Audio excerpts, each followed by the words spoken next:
Hello hello everybody, সবাই কেমন আছেন? আশা করি সবাই ভালো আছেন।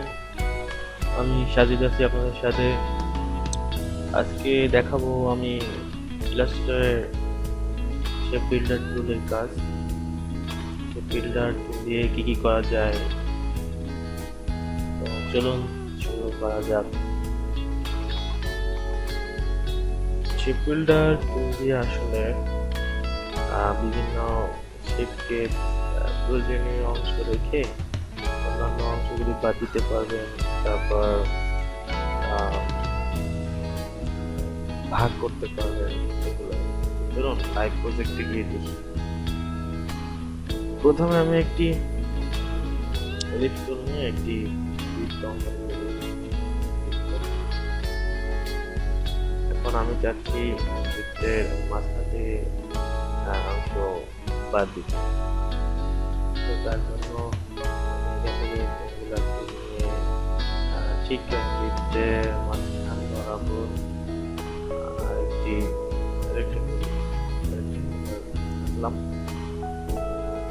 কালার চেঞ্জ করলেও হবে, না করলে হবে, চিহ্নিত করার জন্য করলাম। এখন টুলবার থেকে শেপ বিল্ডার টুল নিয়ে আমি চাচ্ছি যে এতটুকু অংশ কেটে ফেলতে এবং কালো অংশটুকু রাখতে। তার জন্য দেখো আমি যখন শেপ বিল্ডার টুলটি নিয়েছি তখন এখানে প্লাস সাইন বলতে আছে, ঠিক আছে? এখন যদি আমি অল্টার কিবোর্ডের অল্টার বাটন চাপি তাহলে দেখুন এখানে মাইনাস, খেয়াল করে দেখুন মাইনাস হয়ে যাচ্ছে। প্লাস ছেড়ে দিলে প্লাস, অল্টার ছেড়ে দিলে মাইনাস, ঠিক আছে? তো এই মাইনাস থাকা অবস্থায় মানে অল্টার চেপে থাকা অবস্থায় যদি আমি ক্লিক করি তাহলে দেখুন নাইস, পুরো মাঝখান থেকে কেটে গেল, ঠিক আছে? অর্ধেক হয়ে গেল, অনেক সুন্দর। এভাবেই আমরা সেটিংটা টুল দিয়ে বিভিন্ন অবজেক্টকে ভাগ করতে পারি।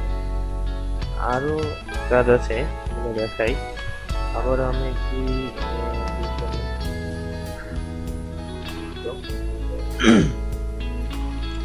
এখন আমি চাচ্ছি এই ভিতরটিকে সমান 4 খণ্ডে ভাগ করতে, ঠিক আছে? তার জন্য আমি আবার একটি রেক্টেঙ্গুলার টুল নিয়ে রেক্টেঙ্গুলার আঁকি।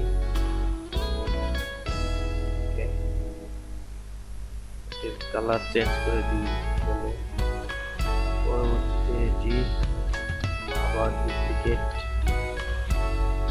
কপি করলাম, কালার চেঞ্জ করে দিলাম। ওকে, এখন টোটালটিকে সিলেক্ট করে শেপ বিল্ডার টুল নিয়ে সরি আমাকে আরো একটি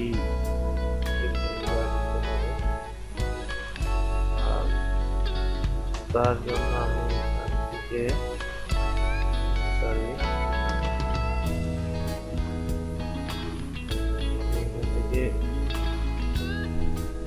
আরেকটি রেক্টেঙ্গুলার এটির কালার চেঞ্জ করে এটা করে দিই আর এটি রাখি। ওকে, এখন এটিকে সম্পূর্ণ সিলেক্ট করে দেখুন দেখা যাচ্ছে একটি ভাগ যাচ্ছে যে 4টি ভাগ। তাহলে শেপ বিল্ডার টুল নিয়ে এই কর্নার রেজিস্ট্রেশন তারপর যদি আমি প্রত্যেকটা ক্লিক করি তাহলে ভাগ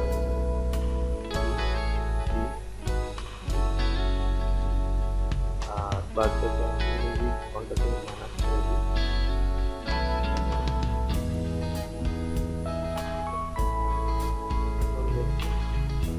একটি ভাগ হয়ে গেছে।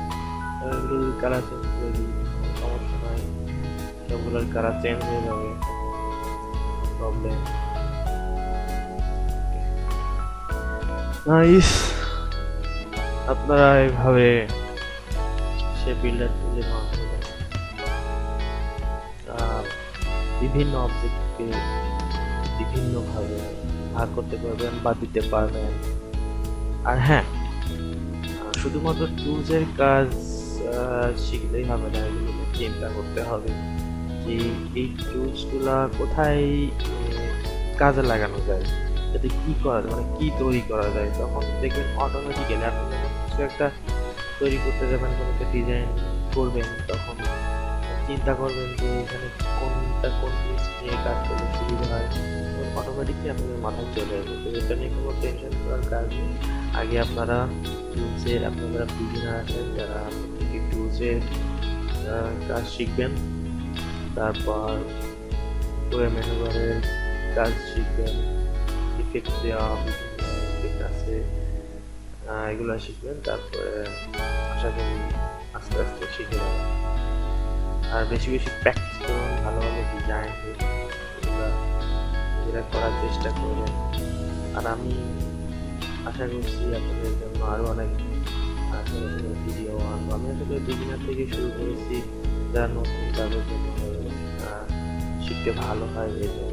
ঠিক আছে, তো আপনারা আমার ভিডিও দেখলে অবশ্যই লাইক করবেন, আমার চ্যানেলটিকে সাবস্ক্রাইব করবেন।